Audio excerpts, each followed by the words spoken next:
In the scorched heart of the Arizona Territory, where the sun baked the earth into cracked clay and the wind whispered secrets through the saguaros, stood the ramshackle town of Redemption Gulch. It was 1887, and the air hung heavy with the scent of mesquite and unspoken sins. Preacher Elias Hawthorne knelt in the dust outside his weathered chapel, his Bible clutched like a shield, as the shadows of 3 riders stretched long across the horizon. But it wasn't the lone outlaw he feared, it was the twins. Gideon and Goliath Cain, the giant cowboy twins, they called them. Towering men, each 6'7" with shoulders broad as barn doors, their Stetsons casting perpetual eclipses over eyes the color of storm clouds. Folks said they were born of thunder and raised by wolves, outlaws who'd robbed trains from Tucson to Tombstone, yet never spilled a drop of innocent blood.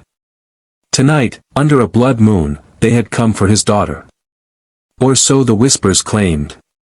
Elias's hands trembled as he rose, his threadbare cassock whipping in the hot gust. His wife, Miriam, had passed 5 years back, leaving him to raise little Abigail alone, a slip of a girl, just turned 18, with hair like spun gold and eyes that held the innocence of Eden. She was his virgin flower in this God-forsaken desert, untouched by the world's cruelties, her days spent tending the chapel garden and singing hymns that could hush a coyote's howl. But rumors had slithered through the saloons like sidewinders. The twins had wagered her in a high-stakes poker game against the ruthless cattle baron, Harlan Voss.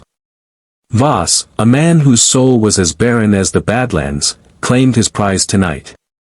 "She'll warm my bed by midnight," he'd boasted, his laugh echoing like gunfire. Elias had prayed for a miracle, but miracles in Redemption Gulch came wrapped in leather chaps and 6-shooters. The twins dismounted with a thunder that shook the loose stones at Elias's feet. Their horses, massive bays with manes like tangled barbed wire, snorted clouds of dust. Gideon, the quieter one, with a scar tracing his jaw like a lightning bolt, tipped his hat first. "Evenin', preacher," he drawled, his voice a low rumble that vibrated through the ground. Goliath, ever the firebrand, spat a chaw of tobacco and fixed Elias with a gaze that could curdle milk. "We ain't here for pleasantries, old man. Voss sent us to collect." Elias's heart plummeted like a stone in a dry well. Abigail, hidden inside the chapel, peered through the cracked door, her face pale as moonlight. She'd heard the tales, the twins' legendary ride through Apache country, saving a wagon train from massacre not for gold, but because no child deserves to see its ma bleed out. "Kindness in killers," the town murmured. But tonight, that kindness felt like a noose.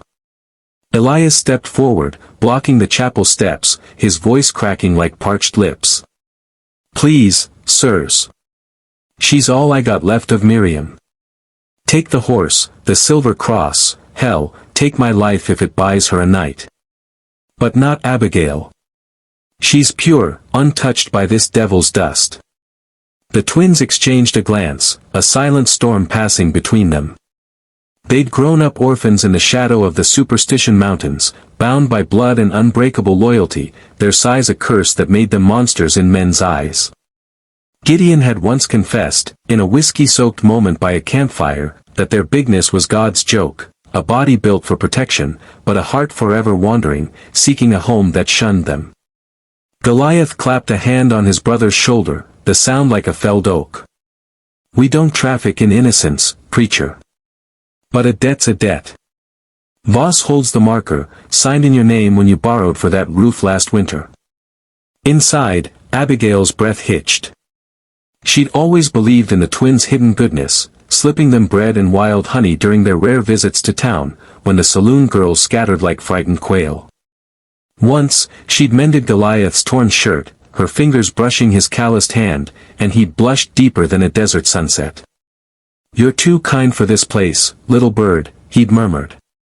Now, as their boots thudded up the steps, she clutched her mother's locket, whispering a prayer for strength. The door creaked open, and there they stood, filling the frame like twin colossi from some Old Testament tale. "Abigail Hawthorne," Gideon said softly, removing his hat, "we're here to take you to Voss's ranch. No harm will come, not from us, anyhow." But as Abigail stepped forward, her chin lifted with the quiet defiance of a girl who'd stared down rattlesnakes. Something shifted in the air. Elias lunged, not with fists, but with words, a torrent of scripture and pleas that poured from him like rain on cracked earth. Greater love hath no man than this, that a man lay down his life for his friends. You've got hearts under those vests, boys. I see it. Don't let Voss carve them out. Goliath's face twisted, a flicker of pain crossing his rugged features. He turned away, staring at the crucifix above the altar, its wooden Christ gazing down with eyes of painted sorrow. Gideon knelt to Abigail's level, his massive frame folding like a penitent giant. It's not just you, miss. Voss, he knows about the other one. The words hung like smoke from a dying fire. The other one? Elias froze, his mind reeling back to a night 20 years past, when Miriam, heavy with child, had miscarried in the dead of winter. The doctor had shaken his head, whispering of twins lost to the cold. But Abigail, she'd been the miracle that followed, the sole survivor. Or so they'd thought. Goliath cleared his throat, his voice rough as gravel. Preacher, we rode for Voss 'cause he promised us a stake, a plot of land up in the Verde Valley, away from the law's hounds. But on the trail, we found this. He pulled a faded daguerreotype from his vest, the image cracked but clear, a young couple, arms entwined, with a newborn cradled between them. Elias gasped, snatching it. It was Miriam, radiant, and him, younger, unscarred by grief. And the babe, dark-haired, sturdy even in swaddling. No, Elias whispered, the world tilting. That can't be. Abigail reached out, her fingers tracing the photo's edges. Profound realization dawned like the first light over the Rincon Mountains, a truth buried under years of sorrow. The twins weren't strangers, they were the lost ones. Gideon and Goliath, spirited away by a flash flood that night, raised by a prospector who'd found them clinging to a mesquite root, alive against all odds. The old man had named them after Bible giants, teaching them the land's harsh mercy, but never the roots that bound them to this chapel. Voss had known, dug up the secret from some grave-robbing ledger, and used it as leverage. Take the girl, he'd sneered, or I'll hang the truth from every telegraph pole, the preacher's bastard sons, outlaws to the bone. The unexpected turn hit like a stampede. Abigail's eyes welled, not with fear, but with a fierce, blooming love. These weren't captors, they were brothers, flesh of her flesh, guardians forged in fire. You'll take both of us tonight, she said, her voice steady as the chapel bells. The twins blinked, thunderstruck. Gideon rose slowly, his scar twitching. What are you sayin', little bird? Abigail stepped between them, small but unyielding, her hand finding Goliath's. Both of us, me and Pa. To Voss. We'll face him together. But not as prizes. As family. Elias nodded, tears carving rivers in the dust on his cheeks. She's right. If we're to claim what's ours, we do it whole. No more hiding from the storm. The ride to Voss's sprawling ranch was a procession under the stars, the twins' horses flanking the borrowed mule like sentinels. Abigail rode with Gideon, her head against his back, whispering stories of their mother's lullabies. Goliath grumbled at Elias about the foolhardy notion, but his eyes shone with something new, belonging, raw and uncharted.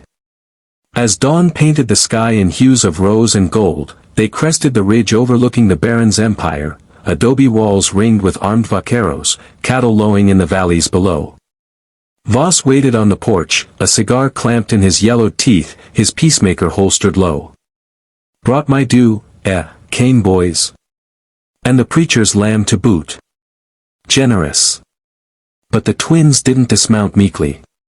Instead, Gideon swung down first, helping Abigail with a gentleness that belied his size, while Goliath loomed in the saddle, a mountain of resolve.